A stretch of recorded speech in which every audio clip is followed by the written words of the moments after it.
औज़ु बिल्लाहि मिनश्शैतानिर्रजीम बिस्मिल्लाहिर्रहमानिर्रहीम। आज मैं और सरदार हुसनैन रेशक साहब आपके सामने असम्बली हाल के बाहर खड़े होकर 3-4 बड़े इंपॉर्टेंट इश्यूज़ हैं उसके हवाले से गुफ्तगू करेंगे। सबसे पहले तो आज मौजूदा इम्पोर्टेड हुकूमत ने PTI की पॉपुलैरिटी, इमरान खान साहब की पॉपुलैरिटी और PTI के लॉन्ग मार्च से घबराते हुए और डरते हुए और लरसते हुए आज जो सिविल मार्शल का माहौल इस्लामाबाद और लाहौर के अंदर बनाया, जिसमें उन्होंने सेनेटर सैफुल्लाह नियाज़ी को सेनेट के अहाते से गिरफ़्तार किया, आमिर कियानी साहब के घर पे छापे मारे, हामिद ज़मान साहब को गिरफ़्तार किया और इसके अलावा इन्होंने बहुत से PTI के रहनुमाओं को आज हरासा किया। इसकी बुनियादी वजह मैं ये समझता हूँ कि लॉन्ग मार्च का वो खौफ कि जो उन्हें नज़र आ रहा है कि जिस वक्त भी इमरान खान साहब ने लॉन्ग मार्च की कॉल देनी है, इनका जो तख्त है वो डगमगा जाएगा, वो ज़मीन बोझ और ज़मीन दोज़ हो जाएगा। तो उन्होंने आज पाकिस्तान की जमहूरियत को मज़ीद दागदार करते हुए जो पिछले 6 महीनों में इन्होंने बेमिसाल, लाजवाल और ताबनाक मिसालें कायम की, सिविल मार्शल एडमिनिस्ट्रेशन की, तागूत की, आमरीत की, हिटलरिज़म की, नाज़ीज़म की, फाशिज़म की, पिछले 6 महीनों में असम्बली हॉल के अंदर से लेकर असम्बली हॉल के बाहर आज उन रवायात को ताज़ा करते हुए इन्होंने पार्लियामेंटेरियन को और PTI के मर्जी रहनुमाओं के ख़िलाफ़ जो एक्शन लिया है, हम उसकी पुरज़ोर मज़म्मत करते हैं। और हमारा ये मुतालबा है कि फिल फॉर सेनेटर सैफुल्लाह नियाज़ी को, हामिद ज़मान को और बाकी PTI के रहनुमाओं को जो है वो रिहा किया जाए। दूसरा, आज एक ऑडियो लीक निकाल कर बेतहाशा कोशिश की गई मीडिया के अंदर, मीडिया के कुछ इंस्टॉलेशंस हैं, मीडिया के कुछ इम्पोर्टेंट जनाब उनकी अपनी पे रोल के ऊपर लोग जो मौजूद हैं, उन्होंने इस इशू को बहुत ज़्यादा हाइप देने की कोशिश की। हालांकि किसी अक्ल के अंधे को भी, किसी बहरे को भी अगर आप वो सुनाएंगे, दिखाएंगे तो साफ पता चलेगा कि वो फैब्रिकेटेड जो है वो पूरी की पूरी ऑडियो है। उसमें मुख्तलिफ ऑडियोज़ को जोड़ के एक ऑडियोज़ बनाई गई और फिर ऑडियोज़ के अंदर जो आवाज़ है, जो गुफ्तगू है, कुछ जगहों पे उसके बिल्कुल बरखिलाफ़ नीचे जो सब टाइटल उर्दू में लिखा गया, वो 2-3 जगहों पे वो है कि जो गुफ्तगू के अंदर मौजूद ही नहीं है, ना वो लफ्ज़ ना वो फ़िक्रा।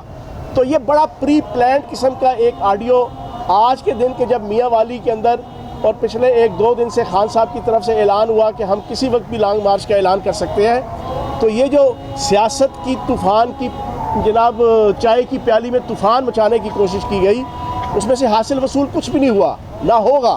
अगर वो ये समझते हैं कि इस किस्म की डर्टी पॉलिटिक्स के साथ या डर्टी टैक्टिक्स के साथ वो इमरान खान साहब की पॉपुलैरिटी को, PTI की पॉपुलैरिटी को डिक्लाइन कर देंगे, तो ये उनकी गलतफहमी है।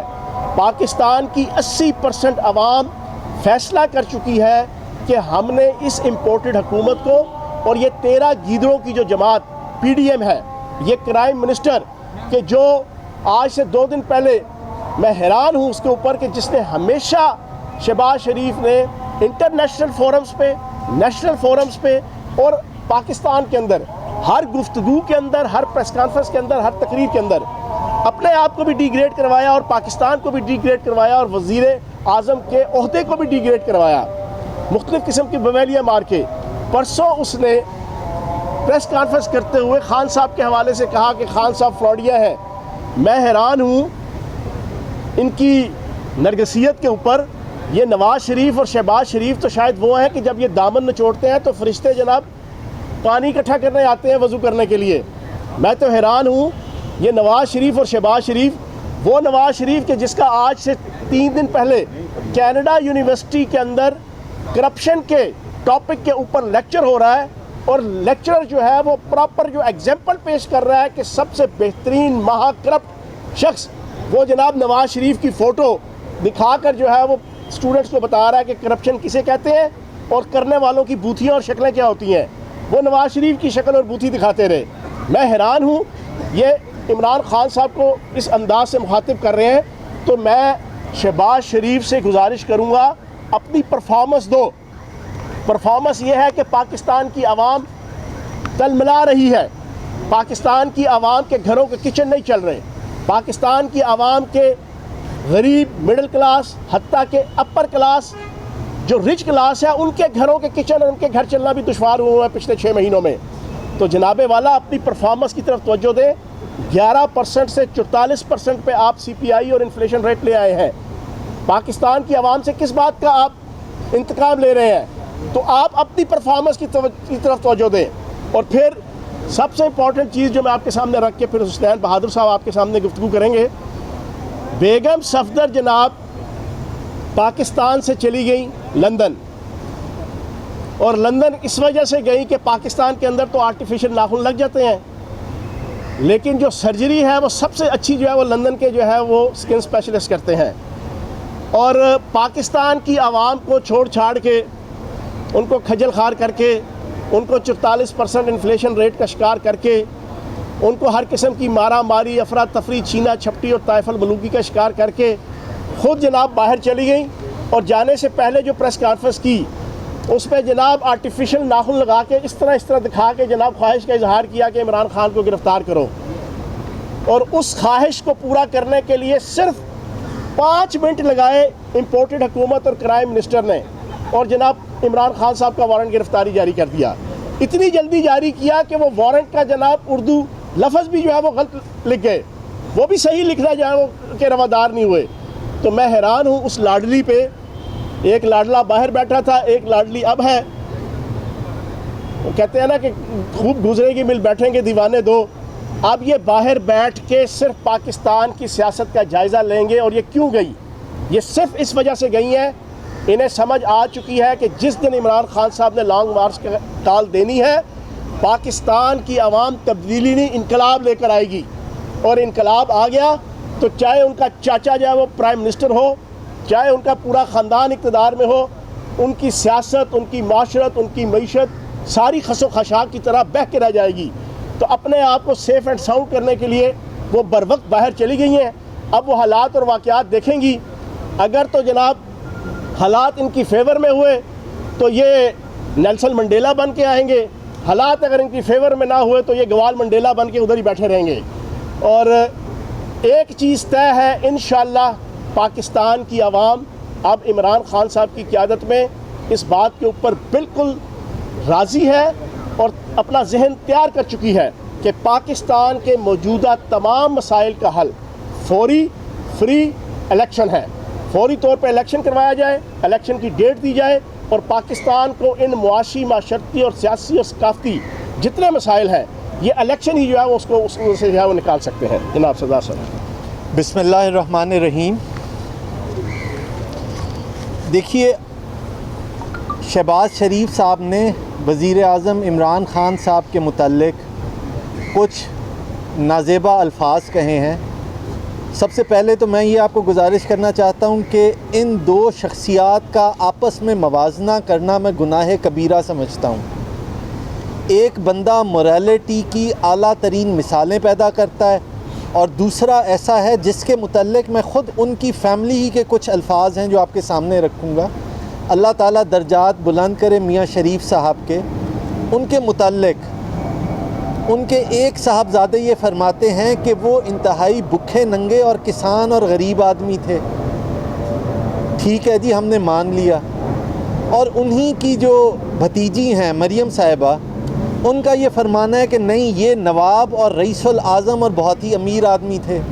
अब एक मियाँ शरीफ मेहनत करने वाला पुराना आदमी है, वो इस दुनिया में भी नहीं रहे, तो अब हम पोती की बात माने या चचा जान की बात माने? आया उनको हम किसान माने, आया हम उनको एक अमीर और कबीर आदमी माने?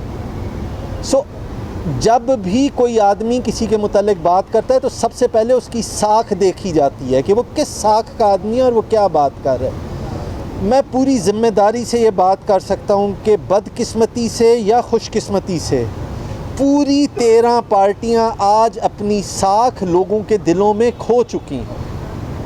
अगर जो उनके अल्फाज इमरान खान साहब के मुतल्लिक हैं, आज से कुछ अर्सा पहले आप उनके वही अल्फाज जरदारी साहब के मुतल्लिक इनके जज्बात सुने तो इससे 1000 गुना ज़्यादा सख्त और सुस्त बातें उन्होंने की होंगी। आज वही जरदारी साहब हैं जिनके लिए वो तारीफ़ें करते नहीं थकते। आज उनकी भाई बंदी हुई है और उस भाई बंदी का सिर्फ़ और सिर्फ एक ही पैमाना है कि जितने घरों ने चोरी की हुई थी वो अपनी चोरी को बचाने के लिए किसी न किसी तरीके से इक़्तिदार में आए हैं और चाहते हैं कि जो उन्होंने हराम खाया है उस पैसे को हज़म करें। मैं उनको तरीका बताता हूँ कि वो किस तरीके से इमरान खान साहब से अपनी जान छुड़वा सकते हैं। पहली बात यह है कि वो अल्लाह ताला से सर्बसजूद होकर ये कहें कि अल्लाह ताला लोगों के दिल से इमरान खान साहब की मोहब्बत और एतमाद को ख़त्म कर दे। अल्लाह ताला ताकतवर है, वो जो चाहे कर सकता है। और दूसरा तरीका ये है कि वो उल्टे लेट कर अपना नाक रगड़ें ज़मीन के ऊपर और लोगों से माफ़ी मांगे कि ए पाकिस्तान की अवाम, हमने 30 साल आपको बहुत बेवकूफ़ बनाया और हमने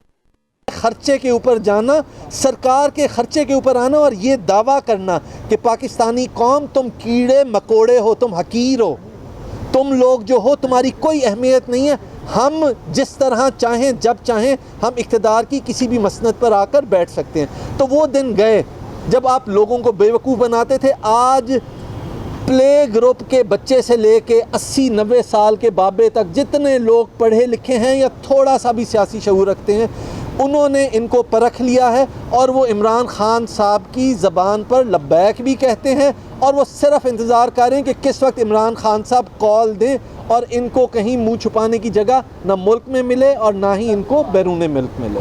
बहुत शुक्रिया। जॉन साहब, ऑडियो लीक आई है खान साहब की आज हॉर्स ट्रेडिंग से मुतल्लिक, क्या वो जो पुराने खान साहब के शिरक वाले बयान थे उसका क्या बनेगा? यार शिरक का हो या तौहीद का हो या जो भी आप कहें, अल्लाह पाक के करम से, नबी पाक के सदक़े वो बयानिया भी, वो सोच भी बिल्कुल कायम और दायम है। मैं अपनी गुफ्तगू के अंदर रख चुका हूँ कि आप किसी अंधे बहरे लूले लंगड़े किसी को भी, चाहे वो अक्ल और दानिश का हो, अक्ल अंधा बहरा, चाहे वो फिज़िकल हो बहरा हो, उसको आप ज़रा वो दिखाएं ना, वो पूरे का पूरा क्लिप, तो वो बता देगा यार ये तो सारी की सारी जो है ना फैब्रिकेशन है और सारी की सारी ड्रामेबाजी है।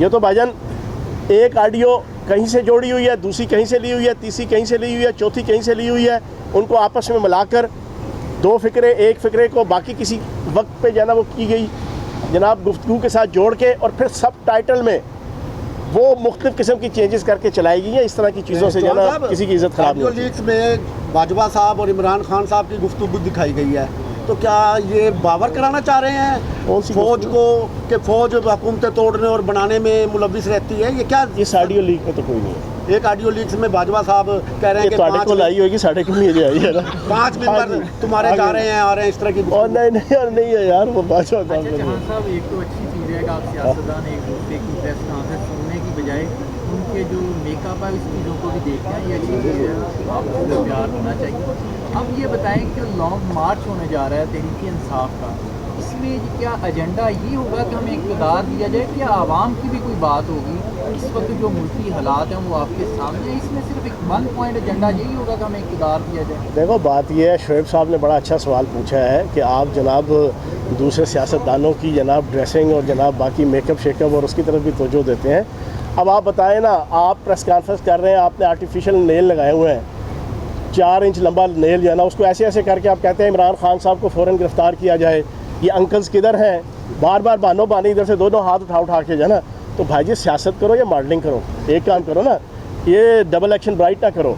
अब फिर दूसरी इंपॉर्टेंट चीज़ ये है, आप वहाँ पे चले गई, अपने मुंह से आपने कहा कि मैं सर्जरी करवाने जा रही हूँ, ये हमने इल्ज़ाम नहीं लगाया, वो अपने मुंह से कह रही हैं, वो पिछले 3 साल से डिमांड कर रही हैं कि यार मैंने वहाँ बड़ा इंपॉर्टेंट मेरे ऑपरेशन और सर्जरी है जो पाकिस्तान में नहीं होती, और पाकिस्तान की आवाम मर रही है, पाकिस्तान की आवाम को आपने जीने का हक़ ले लिया। पाकिस्तान की आवाम जो है वो 30 मार्च तक इंतहाई खुशो खजू के साथ पाकिस्तान की इकॉनमी भी और पाकिस्तान की आवाम भी सुख और चैन के साथ ज़िंदगी बसर कर रही थी। आपने फ़ौरन जनाब एलिमेंट्स को यूज़ करके और फिर डॉलर्स और डीलर्स की गोद में बैठ के आपने हस्ती बस्ती इकॉनमी को, मईशत को, रियासत को, हुकूमत को आपने तलपट कर दिया। और फिर सिले में क्या मिला?